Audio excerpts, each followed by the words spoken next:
Grab your coffee and get cozy because you are listening to Fika with Vicky, live from home.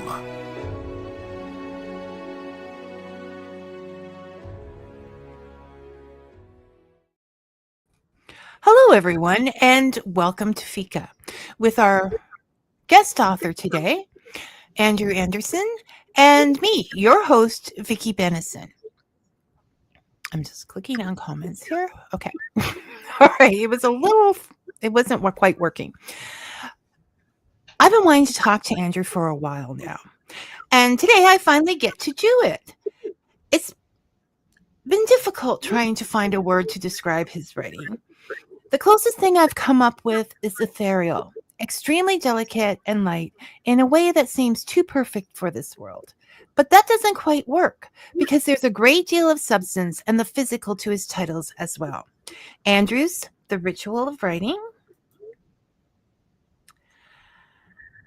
is a unique writing reference that can be used for any spirituality in its festivals. Make no mistake, following this book is going to mean work, but its use of mythology and tales such as the legend of Sleepy Hollow had me not starting out hesitantly, but skipping through a meadow to that work.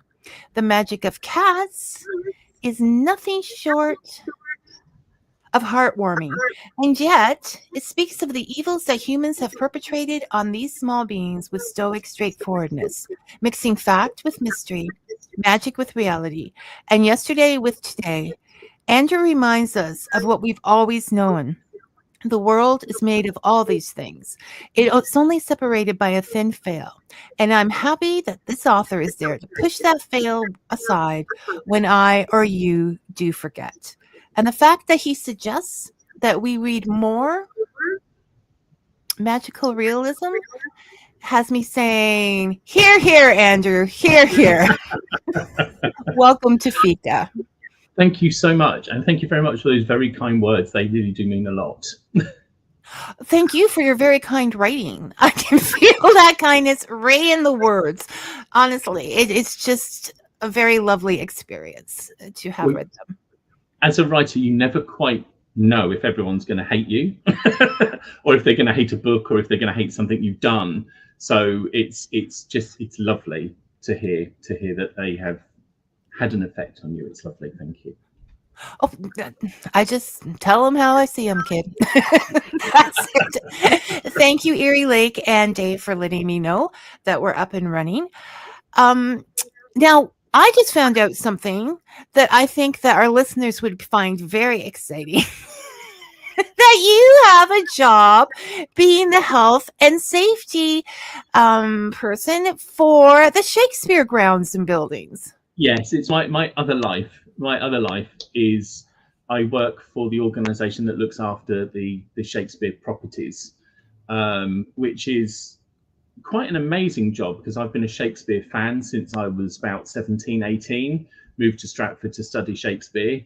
And so I have to, every so often, I have to pinch myself and go, I work with those properties, those houses, those timbers and floors, which have witnessed so much and being there when this child was born and when these books were written. So it's quite an amazing place to work, really. And yeah, everybody else is just jealous. They're They wouldn't necessarily be all the time.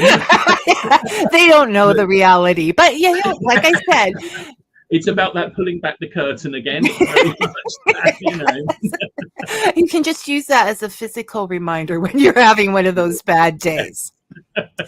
So I think we'll start with the ritual of writing.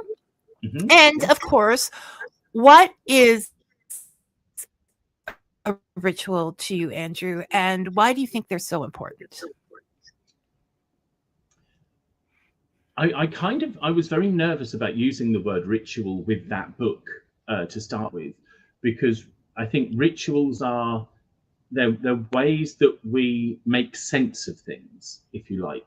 So they're frameworks that we put in place over everyday experiences and kind of universal experiences that help us to make sense of them. So the book wasn't originally titled that. I can't actually remember what it was originally called, but I came to the word ritual quite hesitantly, I think. And then because it was tied into the wheels of the wheel of the year, and the fact that the work developed out of my magical ritual work, I kind of eventually went with it as a title. But yeah, so it's ritual. I'm a bit naughty. I don't always do big rituals for the seasonal festivals when I'm by myself. But the more I've kind of analysed what I do, the more I find out that I'm doing small ritualistic things. So, for example, there is no big Samhain ritual that I do anymore where in the order that I'm in, the order of Bards, Ovates and Druids, there's a ritual where you give space for the ancestors to come and give messages to you. I don't do that anymore. What I do is I collect a bowl of fruit, I suppose, of the things from the hedgerows. So corn grains and rose hips and all sorts of things from the hedgerows. And I collect them from the autumn equinox. And on Samhain, I will go and bury them. I will put them back into the earth. So ritual to me, I used to do the big stuff. I now do the little stuff. And I'm actually looking for opportunities to get back into the big stuff again. And well, it's that time moves so quickly. Mm-hmm. When you get to be a certain age, I think, or busy. Well, because you're busy, not because of the age, people. Because you're busy. Okay, you don't know how busy we are. Very busy. So it just goes by, and you're like, oh my goodness, I didn't do this and I didn't do that. So yeah, it's getting back into that. It is worth doing. It is worth doing something. I think even if it's a small thing to mark the day, to make it special, so that you know where you were when that happened, and you can mark it in your mental diary, if you like. So it's rituals are important. I think the more we've lost them within society, the more we see the need for them. I don't think as a society we don't have those rituals anymore, and I think the more people do them, the more they appreciate them. I think. Yes, we've moved on to, because everybody, it just seems to be a rush all the time in the world. Good morning, Andrew, and it's always nice to see you here. And yes, it is an interesting job, and Andrew must always feel blessed. We all want that job. Some of us wouldn't even be asked to be paid, Andrew. Don't tell my employer that. I'm too far away. That's why I can say that safely. I already thought it out in my head. Yes, definitely. I do think that rituals are important for us to just know what we're going to do. To have that tradition and say, this is how we're going to work it out. So it does make it special from other days. I'm going to impart a sadness now before we carry on. We're going to talk about the magic of cats, and we're going to talk about my two cats, Marlo and Alfie. And both of those cats passed away last August. They died within 3 weeks of each other. And what I started to do was every night after Alfie died, I went into the kitchen, because we live near fields, we live near big wheat fields. I went out and I lit a candle in the window, and I did like a little invocation, that I'm lighting this for you to welcome you back in from the fields where you've been playing all day. And that, it helped so much. It really helped so much to just do that small ritualistic element, to be able to take that grief and go, I'm doing this with it. And I think rituals do that with all sorts of feelings, and if you don't do them, I think problems. Well, and in your book, well, I'm not moving ahead, people, like I usually do. I'm going to try to stay focused on this book, but in the magic of cats, you did mention that ghost cats are very common.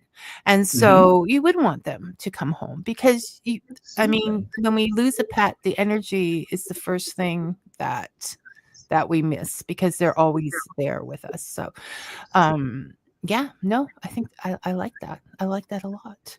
People, that's a good suggestion. Use it.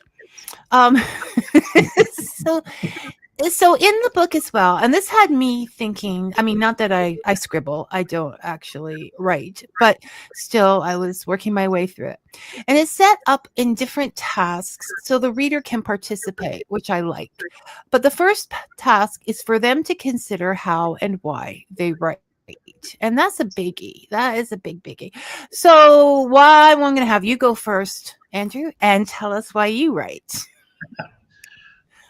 It took me a long time to work out why I write. I will shorten the story. Don't worry. But when I went to a workshop on ritual and about using the OBOD rituals, and we were told that you can kind of add bits in that appeal to you. So I went away and I was like, well, what brings meaning to me? How do I find meaning in things? And that's when I realized that actually I find ritual in story. And when I analysed what I did, I've been writing for a very long time, as most people do, I think. So when I was much younger, I used to draw a lot. I was very visual and I would draw a lot. And I had a teacher who said to me, "Oh, you're a bit rubbish at this," and it put me off. But at the same time, I was writing and illustrating my own stories. So as the art kind of died away, the writing kind of came through, and I realised I started keeping a diary in 1985, and I've kept a diary every day from 1985 to now. It's still happening.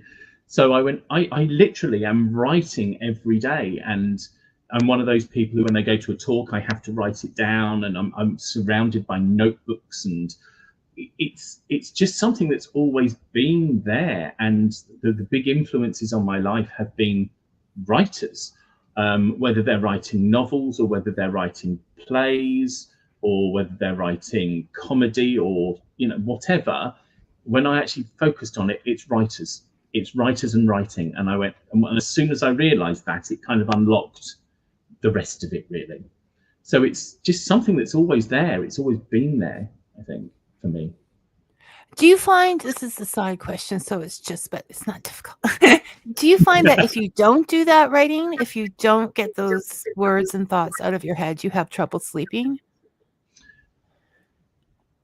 Yes. And there's then when I come to catch up, it doesn't work. It's just I'm just listing things, because I don't always go, I woke up and then I did this and then I did this. Sometimes I will just focus on like 2 minutes of the day where a thing happened, where something funny happened, and I will try to shape what happened and the fact that I laughed at it and try to turn it into a funny story on the page. And sometimes, I will not talk about what's happened to me that day at all, just how I feel. I always try to use it as a writing practice, as a shaping exercise. How can I capture the essence of this day in what I'm going to write? Because it's only a page. It's only like a little page. How can I capture the essence of today on that page? And do you ever go back and read these, or is it good enough just to get them you do? They're all up there. There they are. I've organised my room. That top shelf are my diaries, and they, in the past, they've been kind of crammed away. Like I had them in storage for a while, or I had them double stacked. And actually, I love just kind of going, oh, I'm just going to take that one down and see what happened, see what was going on. I have done things where I've gone back all the way through them and found out what I was doing every Halloween, for example. But it's nice just to kind of dip back into a day and go, that was just that day. It was just a normal day, nothing big and nothing special, but that's what I wrote on that day. And it's a lovely thing to do.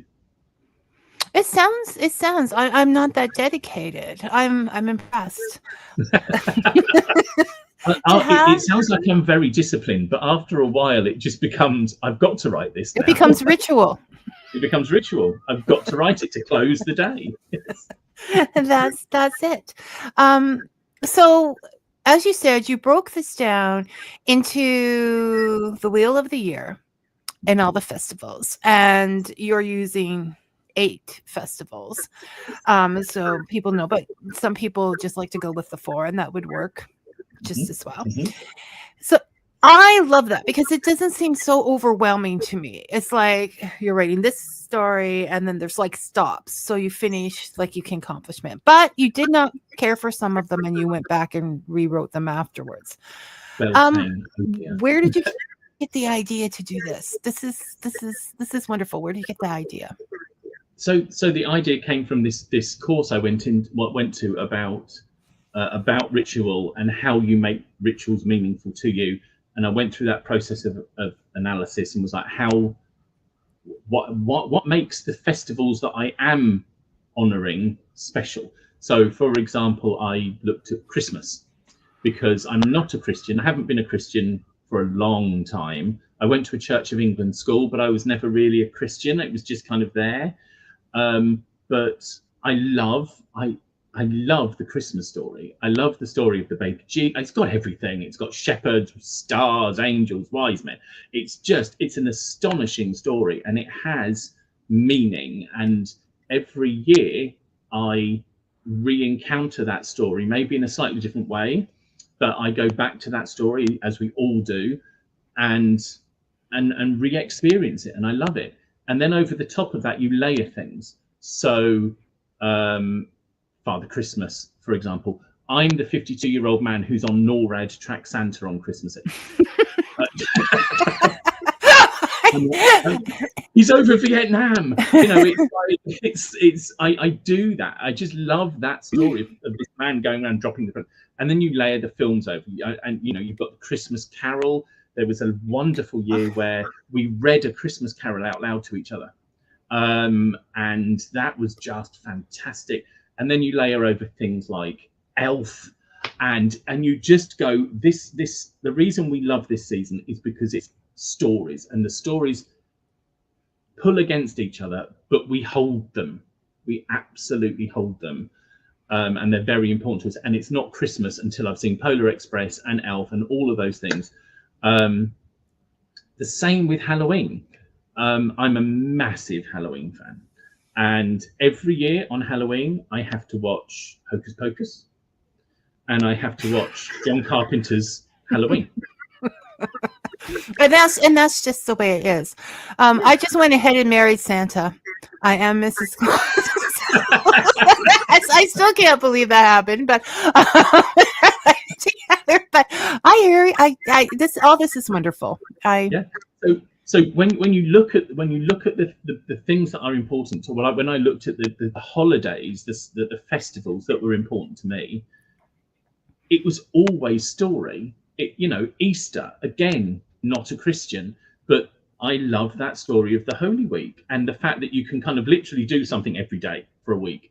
And so that then made me think, right, so to find the meaning in these pagan festivals, what I've got to do is I've got to tell a story. I have to create a story that fits my perception of what this is. And that was the important bit. These were not stories that were written for publication. They were not stories that were written to be shared with anybody else. They were stories that I would read out as part of a ritual to the universe, as like, this is my gift to you because this is what you mean to me.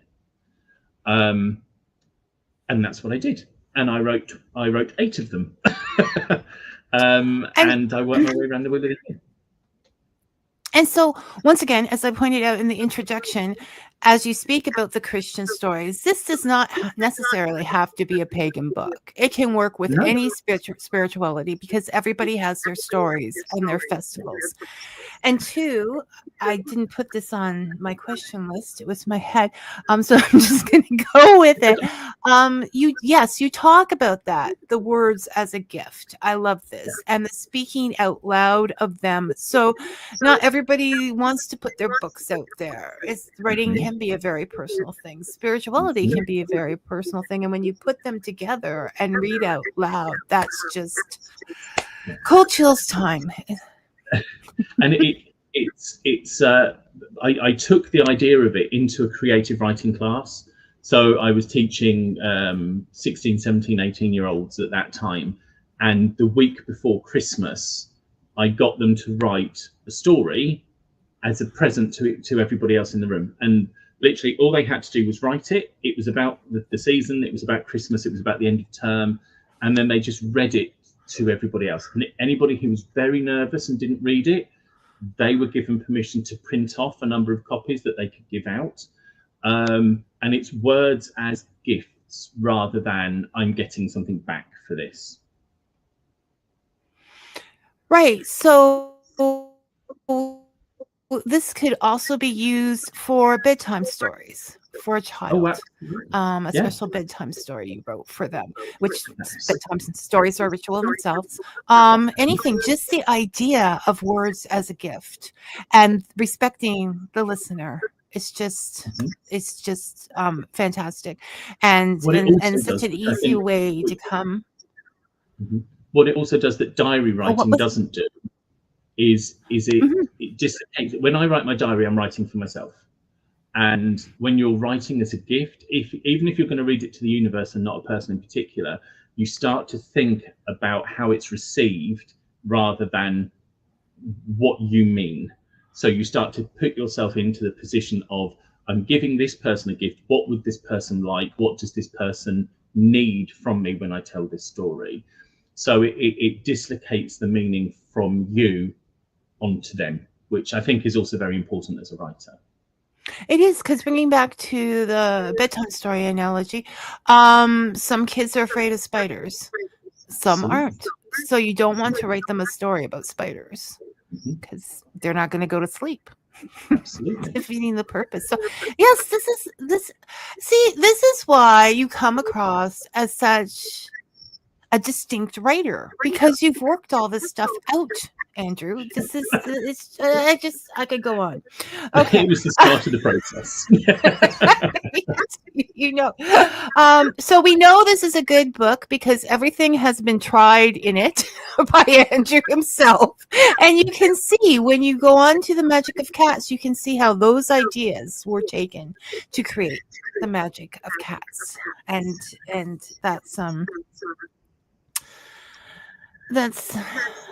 it just is. Now, I always like, one of the things and the reasons for Fika is to get people talking again, to get them not yelling and shouting, and that goes on in the world that we can sometimes disagree, though I don't think I'll ever disagree with you, Andrew, but we can sometimes disagree, and then move on with the conversation, speak politely in that. In chapter 12 of the Ritual of Writing, you talk about writing for a cause, which is always very important. We all have the things that we believe in.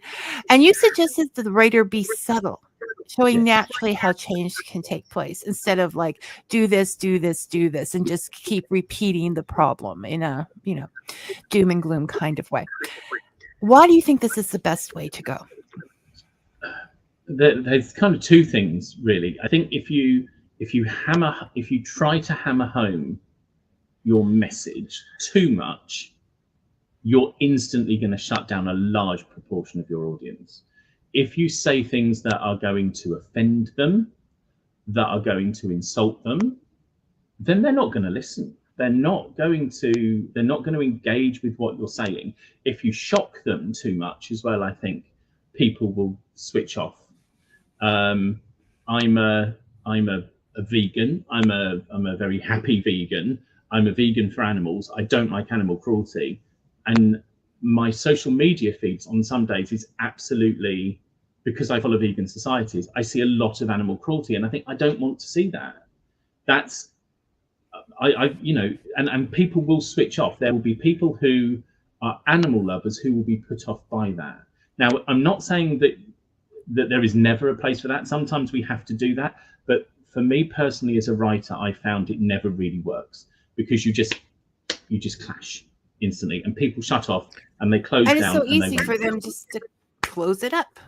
Yeah, absolutely. Close it up, throw it away, won't pick that up again. And so they will never come back to your ideas, to the point you're making. And And then the second, so that's the first part of it. The second part of it is kind of what I kind of said, what I said to you a little bit before we came on air, which is if you just bombard people with facts, they're very unlikely to change. Facts don't really change anything. Story changes things. So if you want to change people's minds or take people with you, then just bombarding them with facts isn't going to do that. They're going to get bored, they're going to switch off. So what you have to do is take those facts and create a story. And once you've got the story and you can lead them through it, they're far more likely to come on that journey with you. And that's been known throughout time with parables and fables and fairy tales and mythology in general. Absolutely. It's one of the problems of climate change, because although I'm health and safety, I have sustainability as well.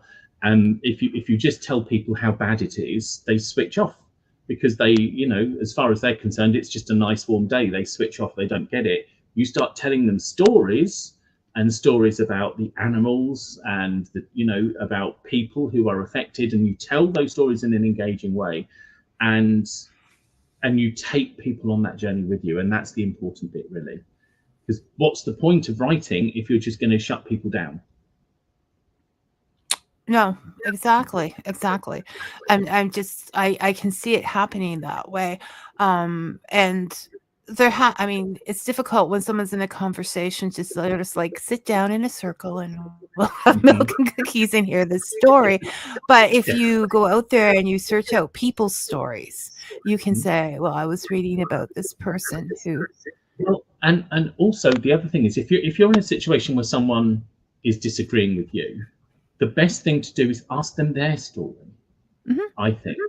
Why are you so angry about this? What's making this really angry? What is really upsetting you about this? You tell me, and then you can start to pick up the bits of their story that are meaningful to them, and you can use them to tell maybe a slightly different story. So, for example, with climate change, for example, okay. So, if I'm talking to a climate change denier, have you noticed the weather's changed? What was it like when you were younger? Find out their story, why they are not agreeing with you. And once you've got their story, then you don't have to use it, but you will come away having found out an awful lot more. And understanding. I mean, stories bridge that understanding when we get a chance to talk and say, for example, an immigrant story or whatever, to see where they came from, why they came from. And we can't always change things, but we cannot villainize the other people. But once you start getting the stories from these people, then you start to understand. And that's kind of one of the problems, I think, with the modern world, he says, being very old, and this is what reading does. Reading other people's work, reading different stories that you wouldn't normally read, develop empathy. If you just read the same thing all the time, but reading gives you that opportunity to experience all of these different perspectives and all of these different worlds. And you don't get to talk back and answer immediately. You need to listen while you're reading, and they can get to the end of the story before you've decided what they're going to say next. I don't think we always have to have.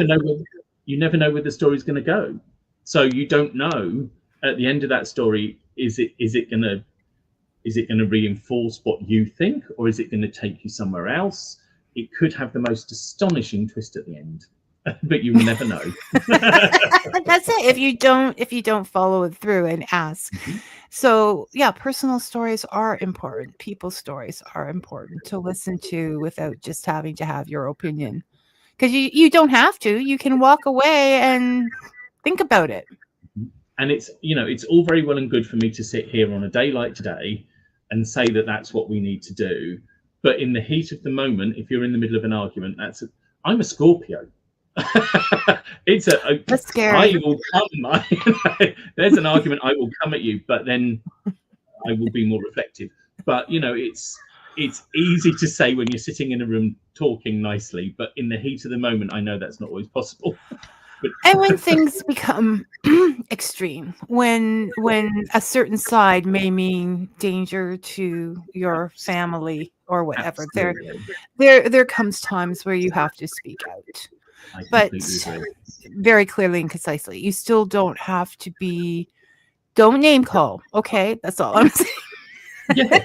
Yeah, don't be nasty. Point Don't. out what the issue is. Point out how it's a threat to you. You know, I don't want you to do this because this is what it will mean to me. And if they still choose to do it, well, then you have decisions to make. But you don't have to be nasty. So, do you think that the length of a story gives you time to do that? Because sometimes, if I'm watching TV or something, somebody will say something, but they won't explain it, and it could like fix the whole show. And I just sit there and go, "Can you not talk?" Like I'm yelling at the television. Because the character is not explaining why they feel that way.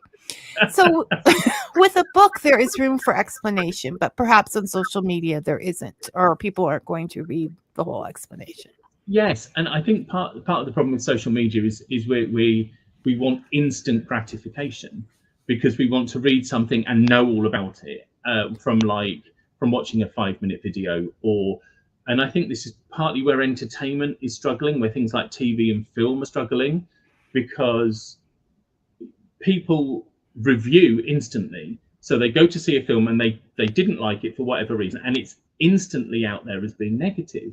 And it's like sometimes we need to make our own decisions on these things, and sometimes we just need a bit of time to sit with these things before we're instantly kind of categorizing it and putting it in a box somewhere.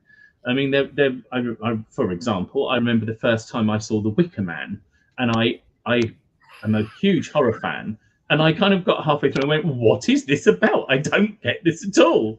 And then I kind of saw the end and went, "Oh, right." And now I love it, and I watch it every year on Beltane, and and I love it. But if I'd stopped halfway through and just gone, "Oh no, I'm never watching that. That's a rubbish film," because that was my initial reaction, and it's taken time for me to understand it and for it to grow.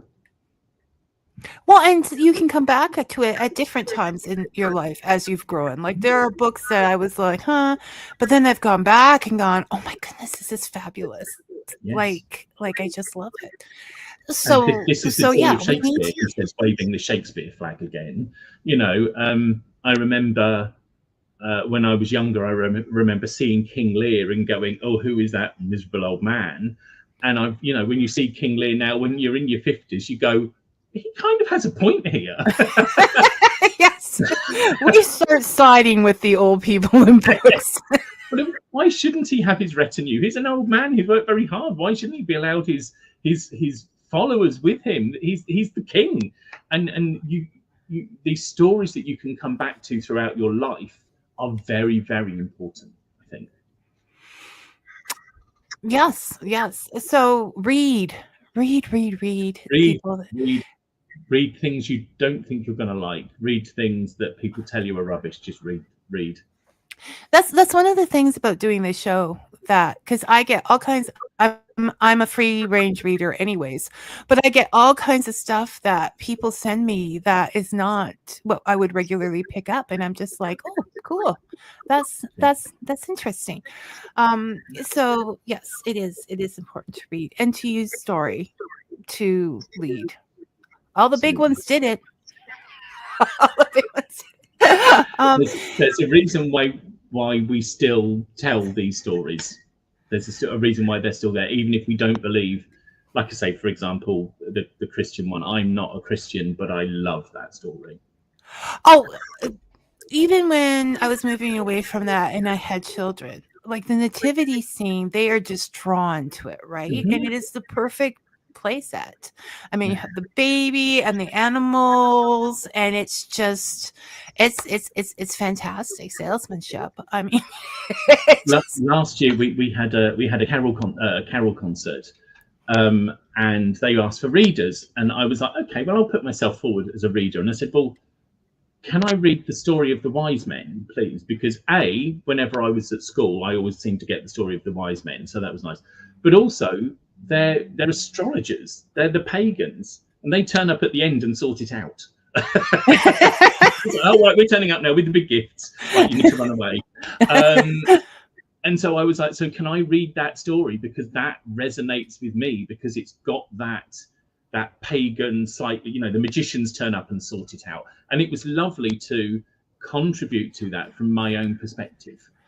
Well, and Christmas carols in the church echoing like at an evening service, like you can't do better than that. That is they're all wonderful, and they're a part of us. We can't just say, you know, no. This was a part of our upbringing, so we keep all the good stuff, right? And the good memories. Now, you talk about being pagany. You talk about druidry. You talk about writing in nature and how important it is. Why? Why is it important, Andrew? Well, I particularly talked about it in relation to the seasonal stories. That's why it's important. It is important generally because it sets the scene. It tells you what's going on behind. The reason it's important for the festival tales is because whenever we write stories about Christmas, it's always snowing. Now, I don't know what it's like where you live, but in England, it never snows at Christmas. There have been days when it's been kind of semi-tropical and everyone's sitting around with a turkey going, oh, it's too hot. If it's going to snow, it will generally snow around Imbolc, probably, January Imbolc time. So if you're writing a winter solstice story, you need to go out and see what it's doing, because you can't write the right story if it's not resonating in the landscape around you, which is why a story that I write here in England will be a very different story to the story you would write in Canada, would be a very different story to one that somebody wrote in Australia, for example, because the story as a festival tale, as a piece of ritual, should resonate with the landscape that you're in. And we make assumptions, and those assumptions are not right. So it's best to go out and look at the plants, look at the trees. What are the trees doing in the spring? Which ones are in leaf before the other ones? It just gives your story that seasonal tale. It gives it that little edge of authenticity and the connection to the thing that you are trying to get at, which is the seasonal cycle. So it's, for me, my stories suddenly started to get a lot better when I actually went out in nature and went, oh, that's in flower. Oh, right. What's that plant? Finding out what that plant was. It feeds the story. And you can even go back in your journal and see, oh, is that late coming out this year? Absolutely. Yes. And you know, in a time of climate change, I think it's also really important that we honor that within our writing.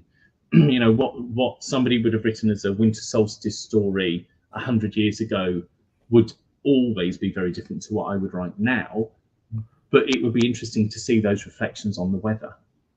Well, it's like that in Canada. I remember when I was younger, we would get snow much earlier. Now, the last few Christmases we did have a big storm, but it's not as solidified as a season where you have like autumn and then winter and then spring. It's like everything's mushing together and you don't know what's going to happen tomorrow. It's just amazing.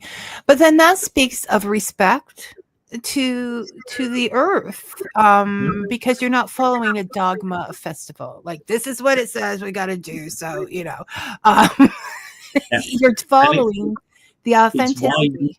It's why you revise why you should revise them every year, why you should go back to them and look at them or come up with new ones. I mean, my first winter solstice story was The Holly King and the Oak Child, which was a retelling of the Oak King Holly King story.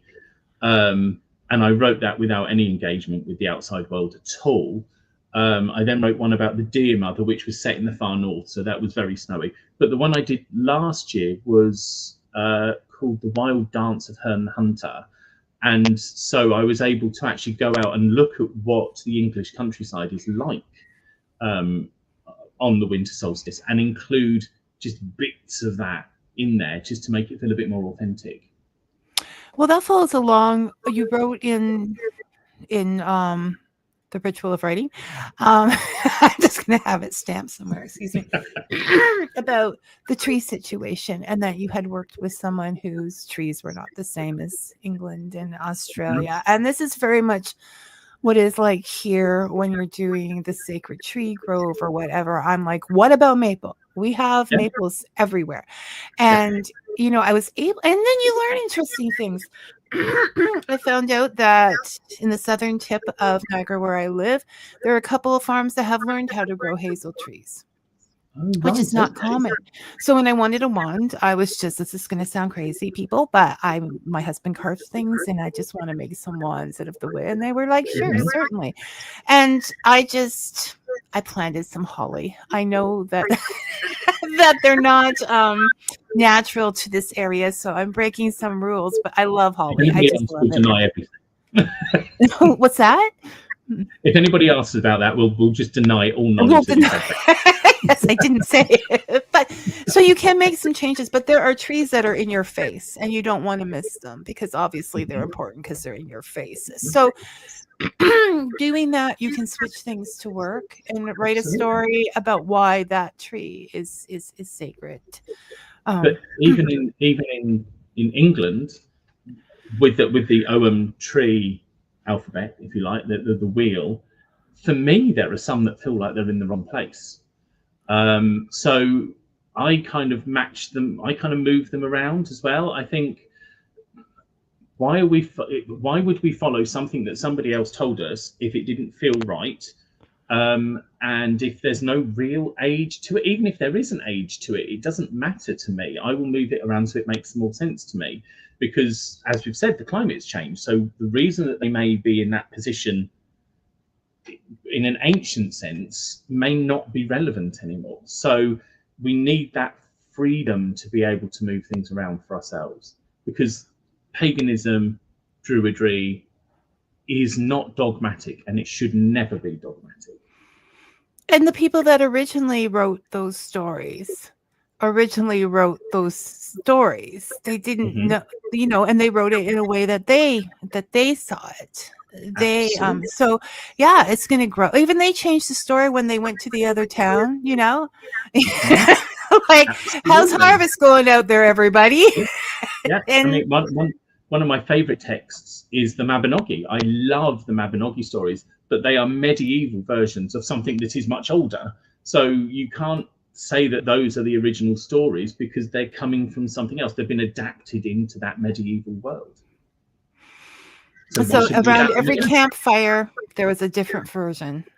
Absolutely. And that's the beauty of it, because you can sit there and you can be the collector of all of those stories, and you can know all of the different variants. So when it's your chance to tell that story, you can tell one of those, or you can put your own sound on it. So it's so much creativity, Andrew, so much creativity that you encourage with this book. And I'm definitely encouraging people to pick it up.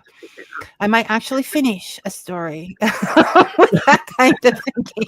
I will try. So I think it's time we move on to the magic of cats.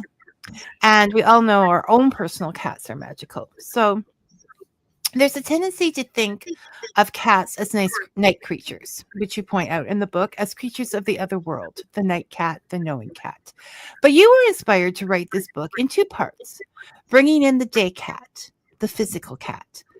Now, I'm going to just put a disclaimer out there. As Andrew mentioned, he did lose both of his cats that inspired this book and this idea and the story behind it, and he hasn't really spoken about it or recited the poem that he wrote for them and that before. So he has, I'm not mean, okay, I'm not forcing him to do this.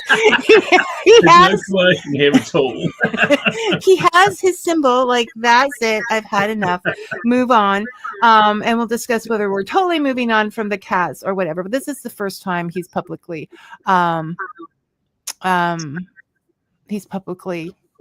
talked about them out loud. Yeah. So if you can, Andrew, can you tell us how they inspired you for this book? Yes. They I got the contract for the Magic of Cats. It's part of a wider series of books about the magic of different animals.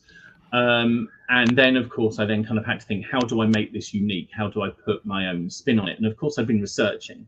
And all magical books were talking about cats as knowing, kind of being connected into the universe, as being witches' cats sitting around cauldrons, that, like you said, the connection with the darkness and the moon and the nighttime and that whole stereotype of cats that we have. And then I looked over at my two cats and went, no. They're not like that at all. Marlowe, maybe slightly. Marlowe was the black and white cat. I'm going to just hold my book up again so that, just so you can see them. Marlowe was the black and white cat, and Marlowe was maybe slightly more than like that. Marlowe would be the one who would sit and look beyond you and would kind of slightly freak you out. He also, they were house cats essentially because of where we lived.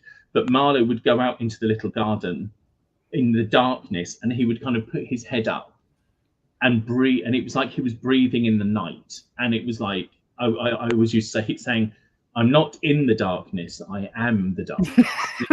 And Marlowe had that. But Alfie was totally the opposite.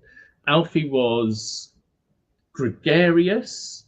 He was very much of this world. He hated me doing ritual. He hated me being on my phone for too long. There was one Lammas ritual where I was doing the full thing, and I invoked the god Lu, and Alfie walked in through the door, let out an enormous meow as he came into the room, walked into the middle of the circle and rolled onto his back to show me his belly. He was like, stop it, look at me, aren't I fabulous? Alf was not a cat of the other world. He was a cat of this world, and he loved laying in the sunshine. If the sun was out from behind a cloud, Alfie would find the sunniest spot, and he would lay in it, and he would drink that sunshine in. And his mission seemed to be to get me to focus on now, not whenever. Focus on now. Be here with me now. Stroke me. We're having a lovely time. So it struck me that there was a magic in what Alfie was doing that was very, very different to the very stereotypical cat magic stereotype that we see. So I don't reject the cat of the night at all. That's obviously a kind of a cat that is built on centuries of belief and myth and stories. But what I wanted to say was there is this other cat. There is another cat which is just as magical, but is doing something else. And he is the cat of the day, and he's linked to the sunshine and the now, rather than the darkness and the other world. He keeps us here. So that then set me off looking to see whether there was any precedent for this, and there was. Ra was a cat who was the sun god. A lot of the stories that we tell about cats, so Puss in Boots, for example, is a cat who gets his owner a lot of money by working out how to use the human world to his own purpose. The same with the story of Dick Whittington. His cat is what gets him success in the apparent world.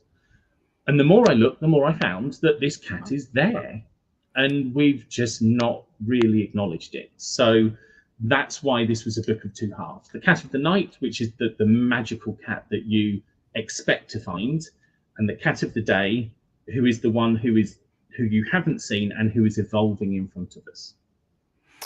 And you got tattoos of these two cats on your two different sides of beans. Can we see them? Yes, and this is what's weird about this is that they ended up on, I think, the correct arms. So Marlowe always used to lay on my left-hand side, which is, of course, the instinctual side. And I need to stand up for this. So that's the cat of the night. So you can see the moon and the stars are there. So yes, Marlowe used to be on that side. And then Alfie would sleep on my right-hand side. And that's the sun coming out from behind. The sunbeams behind. Yes, yes, lovely. And I like your T-shirt too. Thank by you the very way. much. We got a full. Yeah, no, that's very nice. So, I don't And of course, normally check out wardrobe here on Fika, but if I see something, I'm going to say it. it was then picked up by Hannah Willow, who is the most astonishing artist. When Hannah agreed to do, I could not believe it. I've been a fan of Hannah's work for years, and when Hannah was like, "Oh, I'll illustrate your book," I was like, "Oh God, there's pressure." So I've got to live up to Hannah's illustrations. So her beautiful pictures, and she does them all the way through the book. Well, and they go perfectly with the back of, because it is that heartwarming, that love, the power in that as a pet owner and things. Anybody who has cats is going to love this book because of the information and because the videos. Well, Robin, I didn't want to go that far back. I was going to go. Okay. Robin is our off topic. As soon as you said, I don't mind questions off topic, I thought of Robin.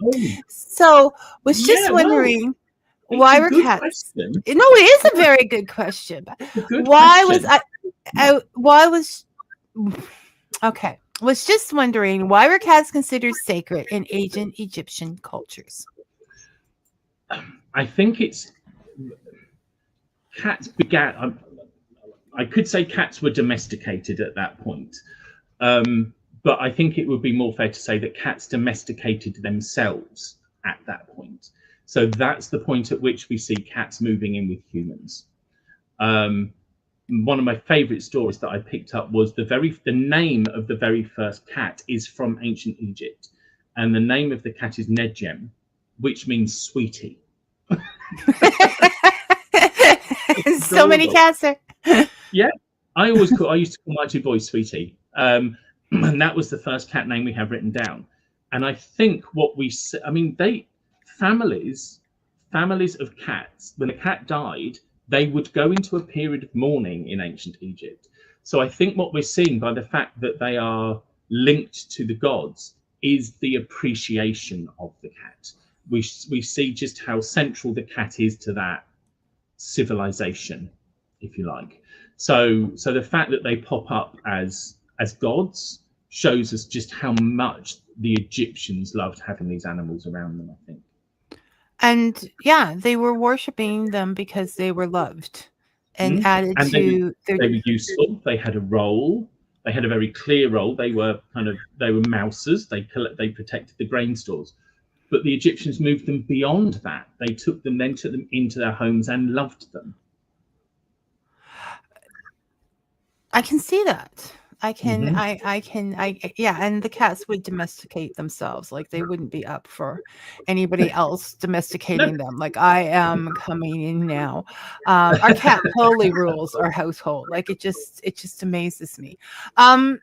Just how she knows how to do it. Like it's just watching cats or dogs, whatever your pet is, and just being wowed by their ability to do things and know things. Yep. Cats are astonishing. They've worked out exactly how we work. They know how humans work, and they know how to get things out of us. Yeah, that's down the line, but how have they evolved themselves in order to twist us around their fingers? Which they do. So cats in the wild don't meow generally. The meowing is something that they do as kittens that they've worked out works with humans, basically because cats communicate through their body. So they communicate through the shape of their body, through their tail, through their eyes. We, of course, don't do that. We communicate verbally. And so the cat would be communicating with us like mad with its tail and its back and its eyes. And humans probably wouldn't pick that up. So the cat just kind of goes, meow, which is what it would do to its mum to get attention. And it's worked out that is how it engages us, by talking to us. We are verbal. They will hear us talking, so they will respond to us in a meow. So the same with purring. Purring is at a particular frequency that will heal torn tendons. It will heal broken, fractured bones. You know, so if you're unwell, get a purring cat on you. We all know that having a purring cat on you calms you down. It makes you feel calmer. Stroking a cat releases the ions of the cat's fur out into the atmosphere, and it's a little relaxation machine for us. My favorite thing that they've done, though, which again I think shows just how clever they are, they have two types of purr. One is the purr that is very healing for us and that we love, and that's, you know, when the cat is relaxed and happy, it will purr. But they have another purr which is called a solicitation purr, and the frequency of a solicitation purr is at the same frequency as a crying baby. So they know if they purr at a particular frequency, it will make us do things. So like, oh, I'm purring very, very high because I want you to do something. So we go and give them some treats. We let them out. We do something that pleases the cat. And they've worked out the pitch to put that at to make us do it. I mean, what else do you need, frankly? They're geniuses. The power they wield. Okay, Dave, I'm going to get to that question in just a little bit when we get moved on to more closer to that topic. I can put him off because he's my husband. And that gives me special rights. No. So they do. And they know. In the book, you wrote that they know when their owners are coming home. Now, this has been of interest to me. I used to think that, and with our dogs as well, that, you know, usually my son or my husband would call me when they left work and said, I'm on the way home, or whatever. And then, like, she will go directly to the window, the front window, and sit on the table and watch for this. But then you said that it's possible they just know. They just know when their owner is coming home. Just know. Yeah. There was some research done which said that both dogs and cats know when you're coming, but cats don't care. Sometimes they will, but quite often the cat doesn't care that you're coming back. So it knows, but it's not bothered. My cat doesn't care if it's me, but she's definitely my son's cat. Like, you know, she will. Yeah. Luna has an attitude. People think I'm saying that to be mean, but I'm actually impressed by it. But she has an attitude that, you know, she's got to be 16, 17 now, and she still will only, and then he's thrilled to sit on my son's lap once in a while. Like, she will sit beside you, she will whatever, but she knows exactly what she wants. So she would care if it was him, but no, I just changed the litter and the water. That's right. There's stories of cats. In the book, there's a story of a cat during World War II that had a kitten in the basement of church, and for about 2 days before kept moving the kittens out of the basement, and nobody could work out why, so they were taking the kittens back in, and then she took the kittens out, and then the church got bombed. So there is evidence, although it's colloquial, you know, it's anecdotal, but there is evidence that cats do know what's coming. Yeah, I have to, because I've been watching her for a while, and if she starts acting funny, like off her regular schedule, like it's at 10 a.m., so I need to be in the sunspot on the bed, you know, I start looking for something. Like, I mean, I just do that because it always seems to happen that way. Like, you know. Yeah, they do know. They do know. Whether they can be bothered to tell you, it's a different question. Well, I'm sure she's just looking out for herself. I mean, we've never had a roof fall on us, a whole building fall on us, but, you know, should that come, just watch the cats. Just watch the cats. Just watch the cats, and you will know. So you have written a lot about the history of cats in this book, but you know, by the book, people, we can't cover it all. It's got horror films, it's got children's books, it's got it all in there somewhere. It does have it all. I told you, it's Well, everything that's important to me, and it's my show, so I say everything that's important to me. It should be important to everyone else out there because it's important to me. But we have been saturated with the witch and the cat combo. How did that particular thing happen? So the witch cat association seems to come through the goddess Hecate.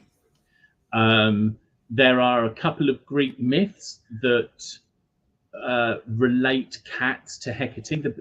There's one of a servant who tricked a goddess, and as a punishment, she was turned into a cat and sent to live with Hecate in the underworld.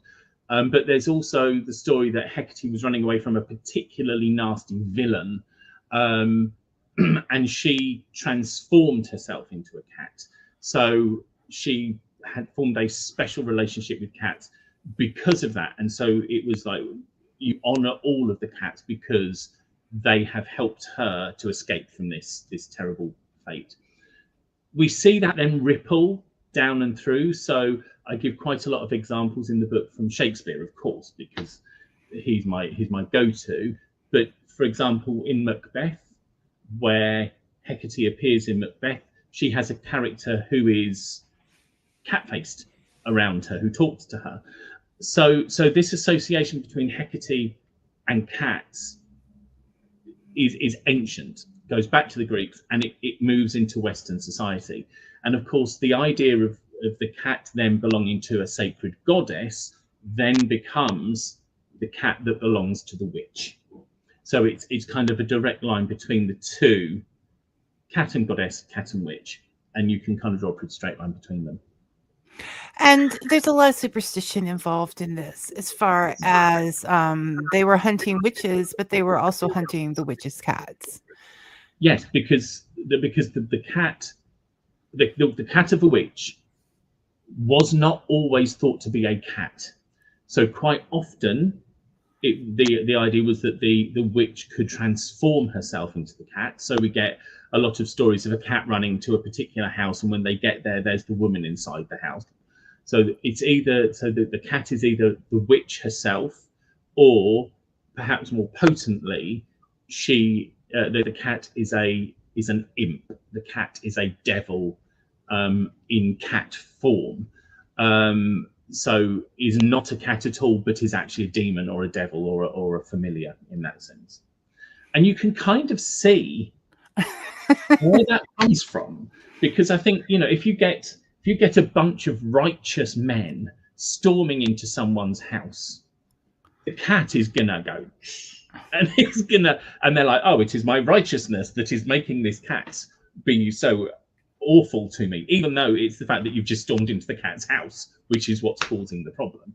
So you can kind of see the cat would react very badly to that kind of brute force that was employed during the witch trials. And so you can see where they started to think, oh, this cat is evil because it can't see my inherent goodness, even though you're doing something terrible at the time. Yeah, we can justify a lot of things. And so this led to, well, what Dave's question is, we were talking about this because I was going to ask a question about it, Dave. We were talking about how the Catholic Church decreed cats as evil and had many of them killed in Europe, but that the cats got revenge because that made the plague worse. They weren't the cause of the plague. That made so what do you think about that? How does that what are you asking Dave, whether or not he thinks it justifies the plague getting worse? But it's a perfect case of just be careful what you do, isn't it, really? I mean, they were awful. They were awful to the cats. Give us a few examples of the type of things that would happen to cats. So the blacker the cat, the worse it was. So if a cat had like a white whisker or a bit of white fur, that would maybe be a sign that the cat was maybe slightly good, or that the cat could be redeemed. It's perfectly black cats that really got the full force of of the terror, which is why in Europe there are so few cats that are completely black, because their DNA, their line was basically wiped out by this persecution. So I don't want to spend too long on it because it's grim, but they had cat burning festivals where they would throw cages of black cats onto fires. They would beat cats out of town, so they'd have like hunting parties that would chase the cats out of the town. There is a report of a cat being whipped, all because they were felt to be these demonic creatures. We know as well that as a protection against witches, that cats were walled up inside buildings. I give evidence of a kitten, I think, that was clearly strangled and was then walled up inside a building to protect against witches. It's horrendous. and yeah, no, and the reason I asked Andrew to go over that right now is because it was pure superstition, and this is what believing superstitions, believing untruths that are an easy answer to things can be very dangerous, even today. So of course we sit here now and say, oh my gosh, I can't believe they did it. But nobody spoke up and said, this is silly. A cat cannot, a person is not changing into a cat. Ben is off here. That context is really important, I think, that you've given to that question, which is we like to look back on it and go, oh, isn't that terrible? But we are perhaps not as far removed from that as we would like to think. Unfortunately, in certain places, people are very tied to beliefs that they will not let go of. And there are horrible things happening because of it today. Or we can even go back to the 80s, to the satanic panic, and what that did to people's lives and the relationships and the families. So you really need to think before you take action. There is just no. Now, on a happier side, Ben is here, and Ben is like, I'll put that up there because he's very excited. Oh my God, it's Andrew Anderson. Oh my God, it's Ben Stimpson. And hello, yes, Ben. you did jump on in a very grim moment, but it was a grim moment with purpose. So that's it. So Dave, I would answer that question with yes. People did deserve to have a plague at that point for many reasons. I perhaps wouldn't go that far, because we have to remember the innocent victims of the plague, but it does show what happens when you start messing with the habitat. Exactly, and that these things can be avoided if we just think about what we're about to do.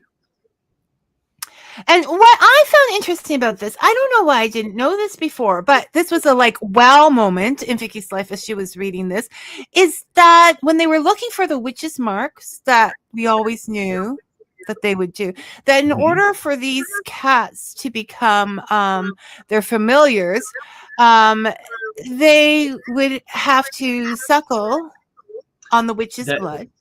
It's that when they found that the witch's mark, the extra nipple, they believed it was what the cat was feeding off, if you like.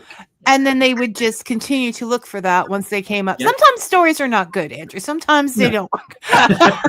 They would. And I also think, when I was young, and I didn't, and when I was much younger, I didn't know what a skin tag was. And as I've grown older, you're like, oh God, these people must have been covered in these extra bits. Yes. And they go, right, that's it. That's the witch's mark. And it's like, but that's just a skin tag. That's just age, Yeah, but many people didn't get old at that time too. That's so very true. When true. you live past that, and then you're dead because you had a skin tag. It's not funny. It's not funny, people. It's just I watch Monty Python. Okay, that's just the word. And Dave, yes, that is a dad's joke. It was catastrophic. With the cat. He's getting medieval melanoma. Okay, I'm not gonna be able to say. Thank you, Ben. Yes, that's what it was. So think about what you're doing, and yeah, cats did have a hard time. And yes, I never pieced that together before. It was just like one of those moments, like that makes perfect sense. Why don't I know that? So they were evil, and now they've become good, and they're all over social media. Like, you know, and they are perfect for clearing. That's another thing they do. If you're curious about something that you don't want to really know about, but you have to click, and then your algorithms are all messed up, just throw on cat video after cat video. I mean, you can break it up with sassy toddlers and laughing babies, whatever it takes, puppies, but they will clear out an algorithm quickly, and then you have nothing but cats. And what's wrong with that? There's a very wonderful cat. I'm going to plug him now. Okay. There's a very wonderful cat on Instagram. He's called Mr. Butters, and he's a ginger cat. Mr. Butters. He honestly, he is identical to Alfie, and he makes the noises that Alfie made. Mr. Butter, it's like Alfie has been reincarnated in America and given a tie, and I adore Mr. Butters. He's hysterically funny. Yes, I have seen him, and he is. See, there you go. You're already started. Just link into Mr. Butters, and you can get those algorithms turned around. Is this true? You're in England, so of course Ben wouldn't lie, but that there are fat cats in England that are causing panics. One was mistaken as a panther, or is this an inside joke? No. We do quite often. We have a long history of big cats, and people going into a panic about a big cat. There was one near me recently in a dog walking spot. Somebody took a picture of something they claimed to be a panther, and it was just a very big cat. So Ben's not wrong. It seems to be like part of our modern folklore of the beast of wherever. But yes, things do get locked down because of giant cats, but then they're actually just domestic cats. Just very big ones. Yes. That are loved and furry. Okay, so we thought about reading your poem about your cats. Do you think that's a good way to go? Are we feeling good? We can try. Yes, okay. We can try. And remember the hand, and then we'll just move on. Okay, so this is a poem, a children's poem that Andrew wrote, and it was inspired by his cats, and now it has inspired the magic of cats. Yeah, so it's a story about the cat of the night and the cat of the day, the two kind of archetypes, and it's based on my two boys, Marlo and Alfie. And I'm just going to say I haven't read this out since they've died, so that was my caveat, which is like we may need to stop this. But let's see how this goes, I think. So it's called The Cat of the Night and the Cat of the Day, a story for kittens of all ages, because it's for children. Long, long ago, before there was time, before there was music or stories or rhyme, the moon loved the sun so much she gave birth to a small little planet, which we call the Earth. The moon loved the earth with its rivers and seas. The sun loved the earth with its mountains and trees. Each wanted to give their new child a toy to show the earth how she had filled them with joy.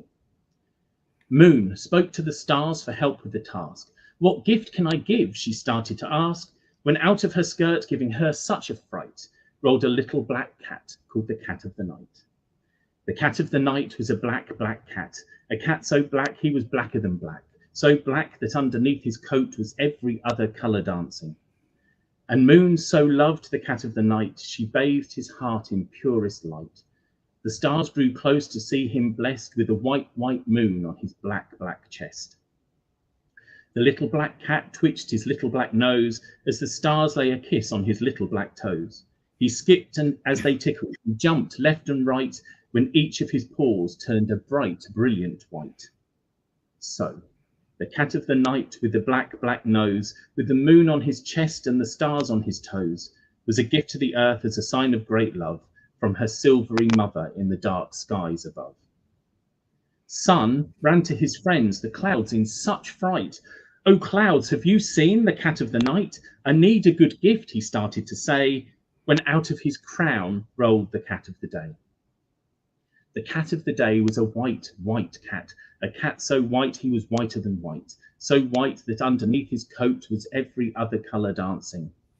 And Sun so loved the cat of the day, he chased his friends, the clouds, away, then filled the cat's belly with a deep golden heat, which coloured his tail, his body and feet.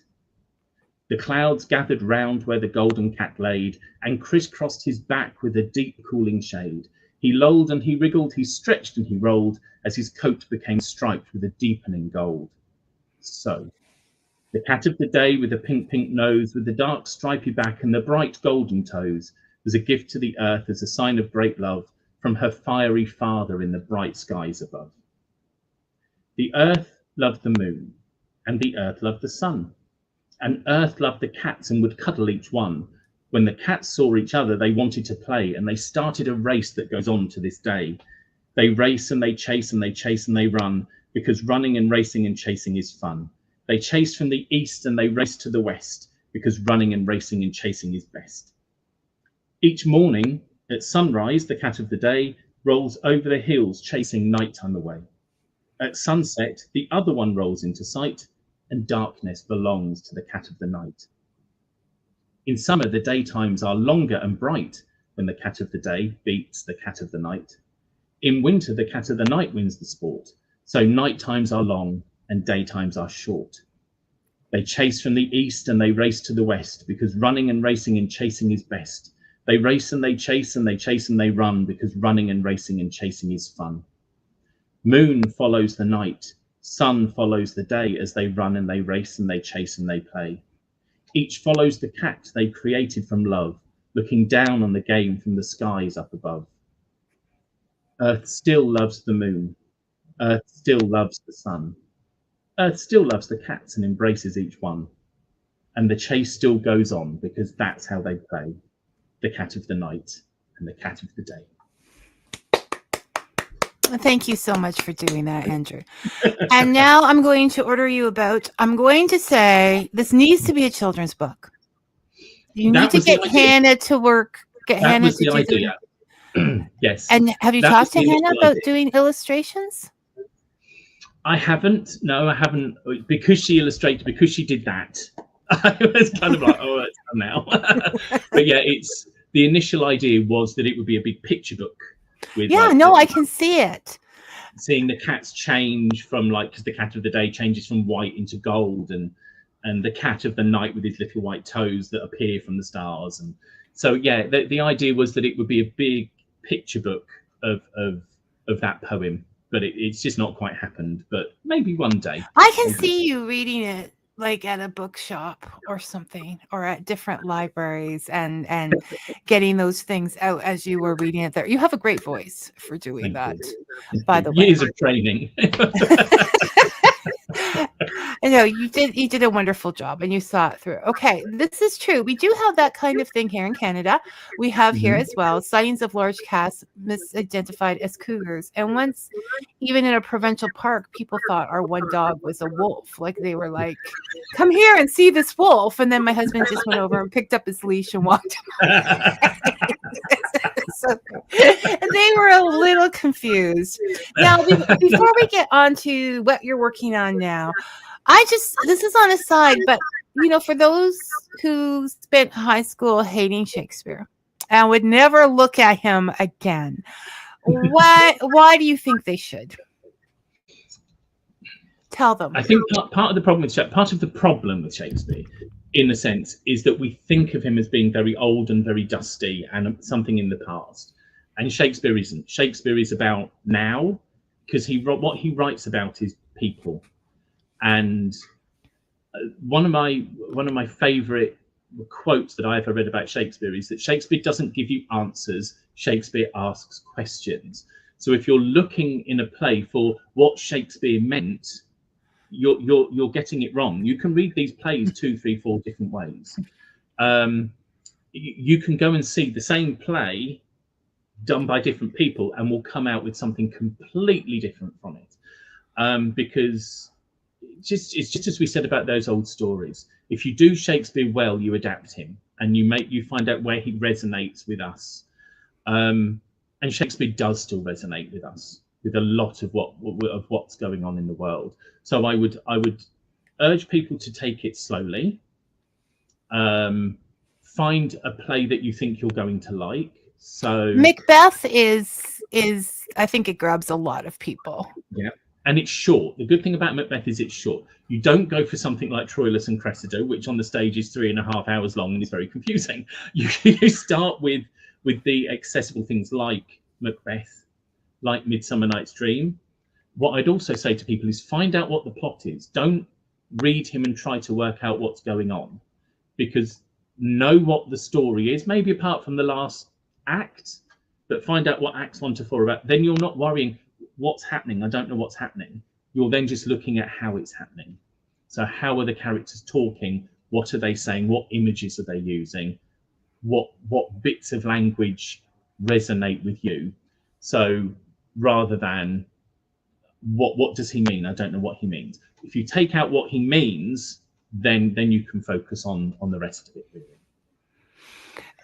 Yeah, and it's not an age thing. Like very, very young when it comes to Macbeth, and that will I once suggest my kids from a Simpson quote, from something on The Simpsons, and then they were like, "What is this Macbeth?" And then I picked up a thing because it had I'm going to say Gandalf because I can't think of names on it, was playing it. And it just went from that until I'm like, they're like, oh, let's do it. Puppets with swords. And they were... I challenged myself. I didn't have when I did Macbeth first. I did it at school. And I actually remember my teacher throwing a piece of chalk at me because I'd fallen asleep.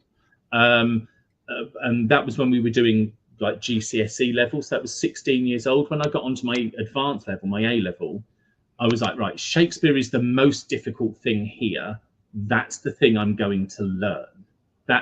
I'm going to work that out. And once I've worked that out, everything else will fall into place. So I remember we did a play called The Winter's Tale, which is glorious and gorgeous. And our teacher said, there are 4 other plays. There are 3 other Shakespeare plays that are like this: The Tempest, Cymbeline, and Pericles. Go away and read one of them and write a comparison of The Winter's Tale with that other play. Okay. So I went, okay, I'm reading all of them. So I read The Tempest and Pericles and Cymbeline, and I wrote an essay that compared the 4. And once you've read one, you go, oh, I understand that bit in that one because it's the same image. Oh, and I understand that bit there as well. The more you read, the more you experience, the more you push, the easier it just unlocks. You break the Shakespeare code, and you're in. Dave would like to know if you have a favorite modern adaptation of any Shakespeare film plays, and if that has Patrick Stewart in it. I saw one of my favorite productions of The Tempest had Patrick Stewart in it, and it was in Stratford because of course it's in Stratford, and that was astonishing, and it was wonderful. Oh my goodness. to see. I was like in the second row, so to see Patrick Stewart at work was amazing. He was a very good Claudius in Hamlet when they did with an actor called David Tennant, who used to be Doctor Who. He was Hamlet. No, you don't have to explain David Tennant. So David Tennant was Hamlet and Patrick Stewart was Claudius. And it was the only production of Hamlet where I've actually wanted Claudius to win. And don't you say "see" to me, Dave. Okay. It's like, see, it was Patrick Stewart. So yes, go out. I just thought that was important to add on because people just throw them off, and it's not something to be thrown off. Okay. So last question. What's next for Andrew? Okay. So I've just finished and sent off Herne the Hunter. That's now gone. So we're just finalizing the cover of that. And again, Hannah Willow has illustrated the cover and done 5 illustrations for inside, which are just astonishing. They're just beautiful. So do the cat book. I know it. But I've been saying to, have I got them out here? I don't know. Let's have a look. Hannah has started to do cat merchandise, by the way. I just need to flag this. So you can now get a Cat of the Night and a Cat of the Day card. I was going to ask you if you could get pictures of it because I wanted to. Yes. So you can. So that will be on Hannah Willow's website. She does the card.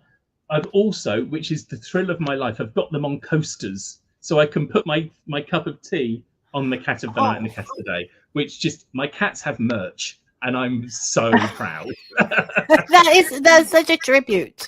Yes, it's just, it's. Well, I wrote the poem originally like years ago because Becky, who I live with, said to me, "We don't mythologize our cats enough," and I see them rippling out in the world now, and I'm like, I'm so proud that they now live out there away.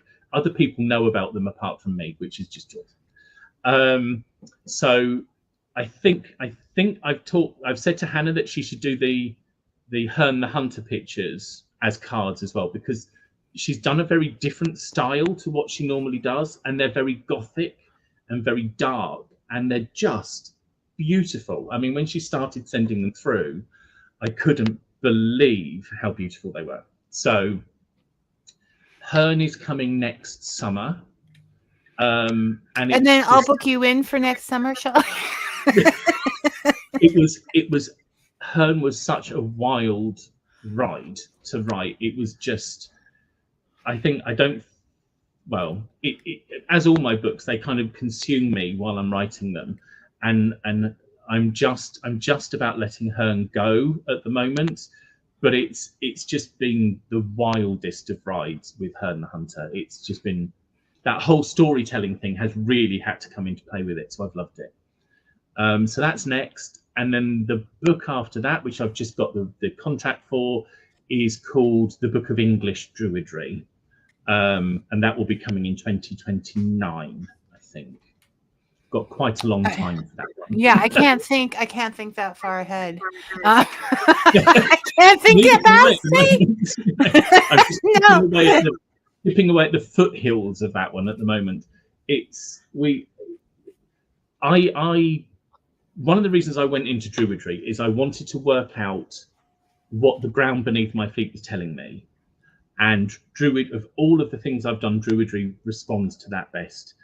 And I trained with the Anglesey Druid Order because I thought maybe I need that more Welsh tradition coming into what I'm doing. And I adored the training. Christopher Hughes is amazing. And the training on that course, I would highly recommend it to everyone. I feel very proud to be a member of the Anglesey Druid Order, but I also freely admit I'm a terrible Welsh Druid because I'm English. So the Book of English Druidry is about taking those influences and going, okay, how does that apply here? And what have the English brought to Druidry? Because modern neo-pagan Druidry actually started out as an English movement, but a lot of that's got lost because it's deeply unsexy and it's a lot of kind of men arguing about stuff. So really? This is, yeah. I'm right. No, I'm right. Yeah, sorry. It's a lot of white men arguing about things, frankly. So the Book of English Druidry is kind of trying to refocus on those English roots of the movement and saying this is why it's important. Absolutely bring in the Welsh, bring in the Irish, absolutely. But if you are a modern Druid, acknowledge these roots because they are very important to what we do, and you can still see those roots in modern Druidic practice. Okay, so you're gonna have to come on before that because I'm now curious about where these differences lie that between the old ways and the new Druidry and things like that. That's all fascinating. You're just fascinating, Andrew. So you have those books. You have those books coming. I did not get from you the best link for people to connect with you on. It will be my Instagram. That's the one that I tend to use for these things. So that's at AJ Anderson 72.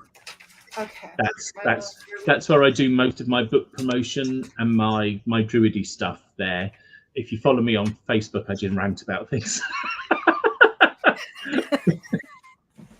Just goes deeply unfair. I need to go there just to find out what he's thinking about. It is so hard. My Facebook is like personal, I suppose. So it's where I have school friends and things, you know. So some people find out my deep dark secrets, and they find out you like what kind of music and that kind of thing. So it's a bit more personal, whereas my Instagram is my book stuff, really. Are types of music controversial? Well, no, but I can't. Well, I don't know. Oh, okay. Spill it. I'm a massive, like, enormous fan of Kylie Minogue. Okay. And okay. So that's not what they expect from you. No. but I have been since about 1988. It's like, you know, it's like the most lightweight pop and dance is kind of where is my kind of music, and I love her, and I've followed her since 1988. And there's a whole story which we won't go into now, but there is a reason why. But I just love her. Is she the one that sang I See This Is What I Want to Be? Is that No, she did The Locomotion. Okay. And she did Can't Get You Out of My Head. She's Australian. Okay, because I'm old and I can't keep up with you young people. She did one recently called Padam Padam, which everybody loves. But yeah, so there's like a 35-year history to Kylie, and I was there for all of it.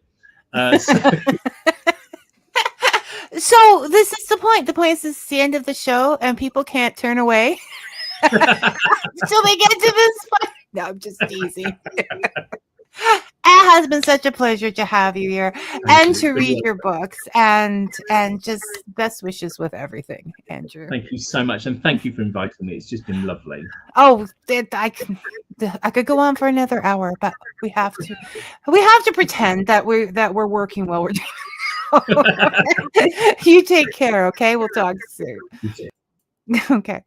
Another lovely time here with Andrew. Thank you everybody for listening, and as we always say, what do I always say? May your coffee be hot and your story sweet. Thanks for listening, everyone.